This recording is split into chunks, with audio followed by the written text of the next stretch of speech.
Number 1 bulletin आपके साथ मैं हूं पुनीत। और चलिए खबरों की शुरुआत में सबसे पहले विधानसभा की बात कर लेते हैं, क्योंकि विधानसभा का शीतकालीन सत्र शुरू हो चुका है और इस शीतकालीन सत्र का आयोजन 3 दिनों के लिए किया गया है और आज पहला दिन था। विधानसभा में नए विधायकों ने आज शपथ ले ली। दरअसल आज से छत्तीसगढ़ विधानसभा का यह सत्र शुरू हो गया है। आइए जानते हैं आज सदन में क्या क्या हुआ।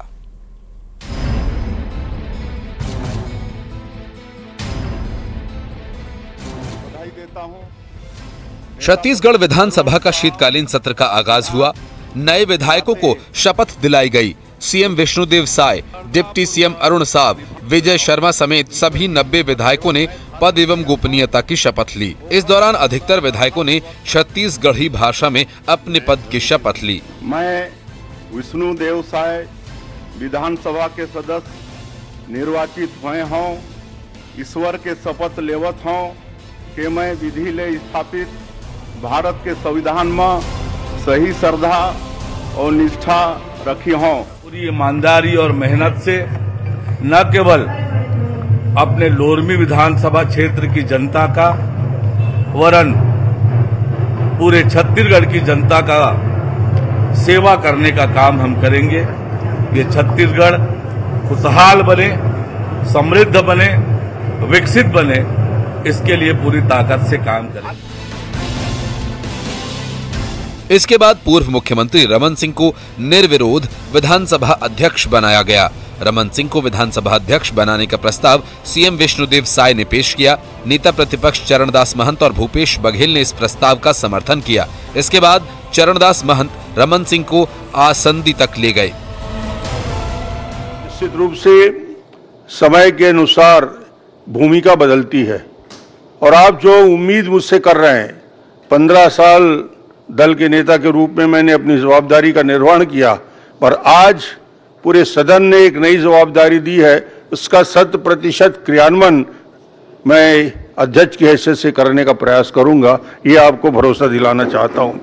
नए दायित्व के लिए सदन के नेता के नाते पूरे सदन की तरफ से बहुत बहुत बधाई देता हूं, शुभकामनाएं देता हूं। मैं विपक्ष को भी बहुत बहुत बधाई देता हूं। नेता प्रतिपक्ष आदरणीय चरणदास महंत जी को, पूर्व मुख्यमंत्री आदरणीय बघेल जी को, जिन्होंने परंपरा को कायम रखा। अध्यक्ष महोदय, सर्वसम्मति से हमने आपको चुना है। प्रतिपक्ष का समर्थन भी आपको साथ है। हमारा समर्थन देना हमारे संस्कार को प्रमाणित करता है। अब आपकी भूमिका वहाँ हो गई अध्यक्ष महोदय, तो भूमिकाएं बदलती रहती हैं। आपकी भी भूमिका बदल गई, मेरी भी भूमिका बदल गई, तो पुराना हिसाब किताब बराबर हो गया।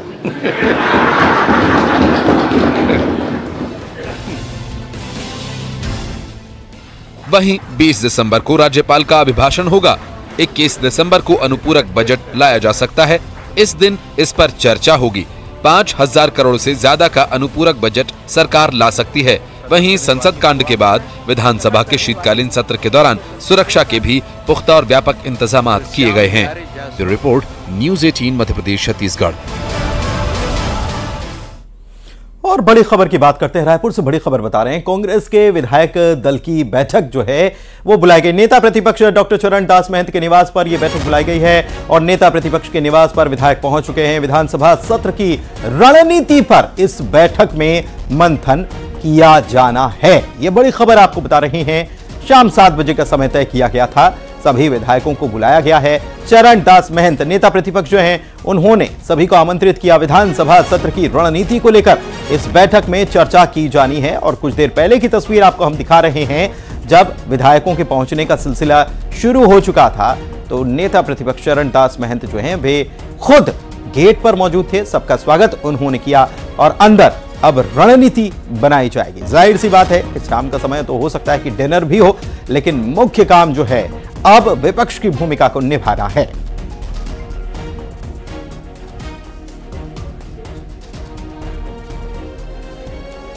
और ममता लांजेवार हमारी संवाददाता हमारे साथ लाइव जुड़ी हुई है रायपुर से, सीधे उन्हीं के पास चलते हैं और उनसे जानते हैं। ममता, ये बैठक क्या शुरू हो चुकी है? सभी विधायक क्या पहुंच चुके हैं? और बैठक में चूंकि ये सत्र बहुत छोटा है, तो ऐसे में इस सत्र में कांग्रेस क्या भूमिका निभाने वाली है? कल राज्यपाल का अभिभाषण होना है, उसके बाद अनुपूरक बजट परसों लाए जाने की तैयारी है। बिल्कुल, देखिए नेता प्रतिपक्ष चरणदास महंत के बंगले पर ये बैठक हो रही है और जिस तरह से दिखाया हमने कि पूर्व मुख्यमंत्री भूपेश बघेल यहाँ पर पहुंचे हुए थे और इसके साथ ही अलग अलग जो विधायक हैं वो यहाँ पर पहुंचे हुए हैं और वो लोग भी पहुंचे हैं जो इस बार चुनाव हार गए हैं। पूर्व मंत्री जो है वो भी यहाँ पर पहुंचे हुए हैं और एक तरह से इस बैठक में जहाँ पर विधानसभा सत्र को लेकर रणनीति बनेगी ही, लेकिन इसके साथ ही आने वाले समय में कांग्रेस की क्या स्ट्रेटेजी हो सकती है विपक्ष के तौर पर, इस पर भी बात होगी।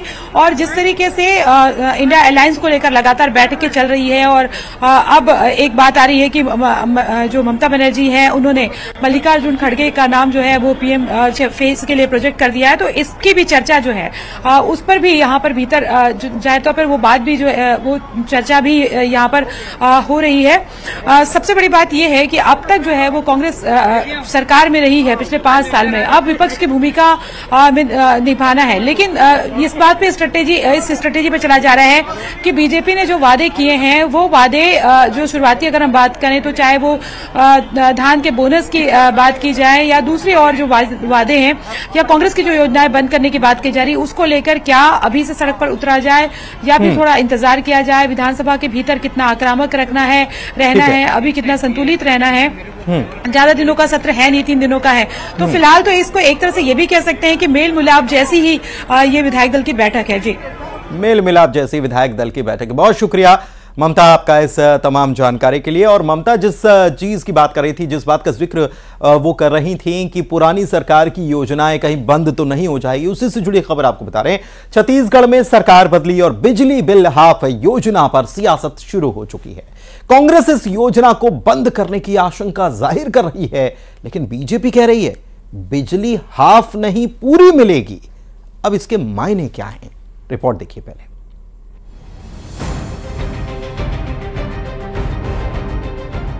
छत्तीसगढ़ में बिजली पर सियासत हो रही है। कांग्रेस ने बिजली बिल हाफ योजना बंद करने की आशंका जाहिर कर दी है। कांग्रेस प्रदेश अध्यक्ष दीपक बैज ने इसे कांग्रेस सरकार की महत्वपूर्ण योजना बताते हुए बीजेपी की नीयत पर सवाल भी खड़े किए हैं। देखिए, ये हमारी कांग्रेस सरकार की महत्वपूर्ण योजना था, गांव गरीब के लिए और सभी वर्गों के लिए, शहरी क्षेत्रों के लिए, कि बिजली बिल ऑफ होना चाहिए। लेकिन भारतीय जनता पार्टी सरकार की नीयत साफ नहीं है और इसको बंद करने में लगातार उनकी बयानबाजी आ रही है। मैं तो सरकार से मांग करता हूं कि हमारी सरकार द्वारा जो लागू की गई बिजली बिल ऑफ योजना, उसका लाभ बिजली उपभोक्ता और ग्रामीणों को, सब लोग को इसका लाभ मिलना चाहिए। वहीं डिप्टी सीएम विजय शर्मा शनिवार को कवर्धा पहुंचे। जब मीडिया ने उनसे बिजली बिल हाफ योजना को लेकर सवाल किया तो उन्होंने कहा कि बीजेपी की सरकार संवेदनशील सरकार है, बिजली अब हाफ नहीं पूरी मिलेगी। इसका निर्णय अगली कैबिनेट में होगा, आप अगली कैबिनेट तक प्रतीक्षा कर लें। बिजली हाफ की जो योजना है वो बंद हो जाएगी क्या? कौन सी योजना? बिजली हाफ बिजली हाफ बंद हो जाएगा, बिजली हाफ नहीं होगा अब। तो सरकार बदली है, बीजेपी नेता कह रहे हैं कांग्रेस की घपले घोटाले वाली योजनाएं बंद की जाएंगी। वहीं दूसरी तरफ बिजली बिल हाफ योजना को कांग्रेस जन हितैषी योजना बताकर नई सरकार पर हमलावर है। Bureau report, news 18 Madhya Pradesh, Chhattisgarh. 2018 के विधानसभा चुनाव की बात करें तो उस वक्त सबसे ज्यादा वोटों से जीत दर्ज करने वाले थे मोहम्मद अकबर, जो मंत्री बनाए गए। अब कांग्रेस नेता और वो पूर्व मंत्री हो चुके हैं क्योंकि उन्होंने शिकस्त खाई है। तो मोहम्मद अकबर ने रोहिंग्या मुसलमानों को बसाने के आरोपों पर बीजेपी को चुनौती दी और कहा कि बीजेपी ने मेरे बारे में एक परसेप्शन क्रिएट किया। अब तो बीजेपी की सरकार है, तो जो आरोप लगाए गए थे उसे साबित करने की जिम्मेदारी भी बीजेपी की ही है। उनसे बात करते हैं। सर, एक आरोप बड़ा लगा हुआ था वहां पर, और देखिए वहां पे कवर्धा के पूरे न केवल कवर्धा बल्कि कबीरधाम जिले में एक भी रोहिंग्या मुसलमान नहीं है। वन क्षेत्रों में रोहिंग्या मुसलमान को बसाया गया, इस प्रकार की एक झूठी कहानी गढ़ी गई चुनाव जीतने के लिए। अब सरकार बदल चुकी, सारा तंत्र उनके हाथ में है। अब ढूंढ के दिखाएं और बताएं कि ये रोहिंग्या मुसलमान हैं और इनको पकड़ो और बाहर करो। तो यही मैंने कल कहा है। तो आपने क्या, आप चैलेंज करते हैं? बिल्कुल चैलेंज करते हैं। आप लाइए, सामने लाइए, रोहिंग्या मुसलमान कोई है। और न केवल कवर्धा की बात है बल्कि भारतीय जनता पार्टी के लोग लगातार ये बात को कहते आए हैं कि बड़े पैमाने में बस्तर में रोहिंग्या मुसलमान हैं, बड़े पैमाने में सरगुजा में हैं, बड़े पैमाने में कवर्धा में है। बताओ ना भाई, एक तो दिखाओ, सामने लाओ, प्रशासन आपके हाथ में है, करके दिखाओ। बीजेपी ने इसे एक बड़ा मुद्दा बनाया हुआ था, अब मोहम्मद अकबर ने उनको चैलेंज किया है, तो देखना यह है कि बीजेपी कितना इस चैलेंज को एक्सेप्ट करती है। कैमरा पर्सन नवीन के साथ ममता लांजेवार, न्यूज 18 छत्तीसगढ़, रायपुर। यूपी में बंधक बनाए गए पहाड़ी कोरवा जनजाति के 15 लोगों को लेकर दीपक बैज ने मुख्यमंत्री को पत्र लिख दिया है और सरकार से यह मांग की है कि बंधकों को फौरन रिहा कराया जाए। बताएं कि सरगुजा क्षेत्र में पहाड़ी कोरवा जनजाति रहती है जो राष्ट्रपति की दत्तक पुत्र भी कहलाती है। आज विभिन्न समाचार माध्यमों से हम लोग संज्ञान में आया है कि हमारे छत्तीसगढ़ के सरगुजा के मैनपाट क्षेत्र के लगभग 15 से अधिक पहाड़ी कोरवा जनजाति के युवाओं को उत्तर प्रदेश के बागपत में बंधक बनाकर रखा गया है, जो कि हमारी पहाड़ी कोरवा जनजाति माननीय राष्ट्रपति द्वारा संरक्षित जनजाति समूह है। इनका संरक्षण और सुरक्षा देना शासन का महत्वपूर्ण दायित्व है। दिल्ली में इंडी गठबंधन की बैठक हुई जिसमें लोकसभा चुनाव को लेकर कमेटी का गठन किया गया और इस कमेटी में पूर्व सीएम भूपेश बघेल को सदस्य बनाया गया। साथ ही मुकुल वासनिक, सलमान खुर्शीद, राजस्थान के पूर्व मुख्यमंत्री अशोक गहलोत और मोहन प्रकाश को इसमें शामिल किया गया है।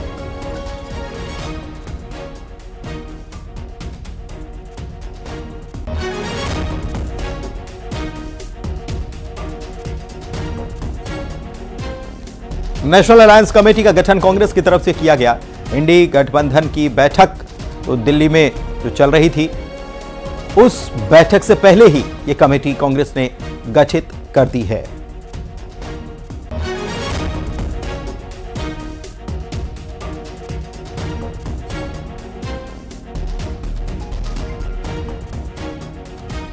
और चलिए बढ़ते हैं आगे। 21वीं सदी में विकास की कई बातें होती हैं, बड़ी बड़ी बातें की जाती हैं, लेकिन जब हकीकत की बात होती है तो लोगों की आंखें खुली रह जाती हैं। विकास के मुद्दे और उसके दावों की सच्चाई फिर से एक बार सामने आई। मामला छत्तीसगढ़ के अंबिकापुर जिले के एक गांव का है। रिपोर्ट जरा देखिए। घाट पर विकास की हकीकत आंखें खोल देंगी ये तस्वीरें। ये कहानी नहीं, हकीकत है। आज भी एम्बुलेंस नहीं पहुंच पाती। विकास के दावे की सच्चाई।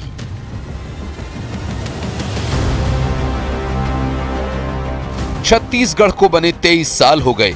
इस 23 साल में सरकारें आईं और गईं और विकास के बड़े बड़े दावे भी हुए, लेकिन दूर ग्रामीण इलाकों में आज भी आवागमन के लिए सड़कें तक नहीं बन पाई हैं, जिसका खामियाजा बेचारे गरीबों को भुगतना पड़ता है। ये तस्वीरें अंबिकापुर जिले के रनपुर कला गांव की हैं, जहां एक गर्भवती महिला को प्रसव पीड़ा हुई तो डायल 112 को फोन कर बुलवाया गया, लेकिन गांव तक सड़क नहीं होने के कारण डायल 112 को गांव से करीब 1.5 किलोमीटर दूर रुकना पड़ा। फिर क्या किया जाए, ये बड़ा सवाल था। महिला के मजबूर परिजनों और ग्रामीणों ने 1.5 किलोमीटर तक खटिया पर गर्भवती महिला को ले जाकर डायल 112 एम्बुलेंस तक पहुंचाया। वैसे ये इकलौता मामला नहीं है, ऐसी तस्वीरें आए दिन टीवी पर नुमाया होती रही हैं। लेकिन तकलीफ की बात तो ये है कि लोगों की इस तकलीफ को समझने और उसे सुलझाने की कोई जहमत नहीं उठा रहा। नहीं, निश्चित रूप से ये बहुत दुखद घटना है कि शहर से 5 किलोमीटर दूर जो रनपुर कला गांव है, जो लुंड्रा विधानसभा क्षेत्र में आता है, और आज़ादी के 76 साल बाद भी अगर प्रशासन यहाँ सड़क का निर्माण नहीं कर पाया है, तो यह प्रशासन के मुंह पे बहुत बड़ा तमाचा है। देखिए, घटना तो दुखद है और ये घटना जो है ये किसी राजनीति का विषय नहीं बनना चाहिए, ये विकास का विषय बनना चाहिए। और भारतीय जनता पार्टी के जो लोग कह रहे हैं कि 76 वर्ष हो गए आज़ादी के नहीं हुआ, तो 76 वर्ष में तो छत्तीसगढ़ में 15 साल तक भारतीय जनता पार्टी का शासन रहा है। ये मामला सरगुजा संभाग का है, जहां से खुद मुख्यमंत्री शायद ताल्लुक रखते हैं। कुछ दिनों पहले ही उन्होंने स्वास्थ्य विभाग की बैठक ली थी, जिसमें उन्होंने स्वास्थ्य व्यवस्था को सुधारने के कड़े निर्देश दिए थे। लेकिन हकीकत यही है कि जिलों के दूर दराज ग्रामीण इलाकों में जब सड़कें ही नहीं हैं, तो उन जगहों पर एम्बुलेंस की सुविधा भला कैसे पहुंचे? ये बड़ा सवाल उठ रहा है। न्यूज़ 18 के लिए अंबिकापुर से श्रवण महंत की रिपोर्ट। बात अब दुर्ग की कर लेते हैं। कल तस्वीरें दुर्ग से आई थी, जहां पर एक युवक स्टंटबाजी करता हुआ अपनी गर्लफ्रेंड को पेट्रोल की टंकी पर बैठाता हुआ फर्राटा भरा था। और इधर दुर्ग में ही एक और खबर आई, जहां पर एक युवक को कार की खिड़की से लटकाकर तेज रफ्तार में गाड़ी चलाने का वीडियो सामने आया है। ये युवक रास्ते भर मदद के लिए चीखता रहा, चिल्लाता रहा और आरोपी ने गाड़ी नहीं रोकी। 3 किलोमीटर तक इसी हालत में लेकर घूमते रहे। दूसरी कार से चल रहे लोगों ने वीडियो बनाया, पुलिस को इसकी इत्तला की, जिसके बाद कार मालिक लोकेश मरकाम पकड़ा गया। ड्राइवर मौके से फरार होने में कामयाब रहा।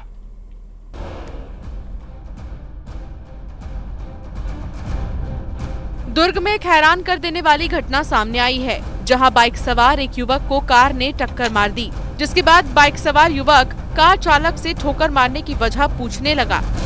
कार चालक ने बाइक सवार को गुस्से में काफी दूर तक घसीटा, जिसके बाद कार छोड़कर फरार हो गया। दुर्ग सिटी कोतवाली थाने से महज चंद कदमों की दूरी पर बाइक सवार युवक को कार ने टक्कर मारी, जिसके बाद युवक जब कार सवार लोगों के पास बात करने गया तो उसके हाथ को कांच में फंसाकर उसको लटकाकर कार चालू कर दी। कुछ दूरी तक युवक वैसे ही लटका रहा, उसको रगड़ते हुए गिराने की कोशिश भी की गई। उसके बाद तेज रफ्तार कार को नदी रोड ले गए। वहां से उनको भागने का रास्ता नहीं मिला तो युवक को उतारकर फरार हो गए और कार में सवार लोगों को आसपास के लोगों की मदद से पकड़ा गया। घटना की जानकारी पुलिस को दे दी गई है, जिसके बाद घेराबंदी करते हुए पुलिस ने एक आरोपी को गिरफ्तार किया है। एक आरोपी अभी भी फरार बताया जा रहा है।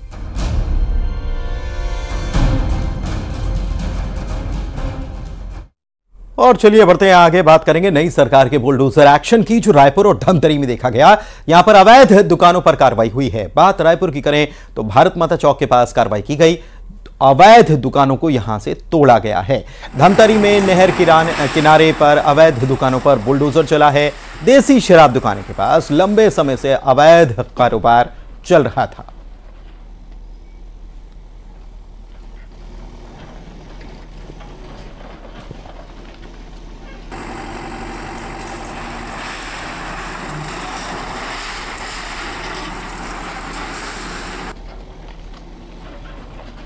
और आइए देखते हैं अब खबरों का 2020।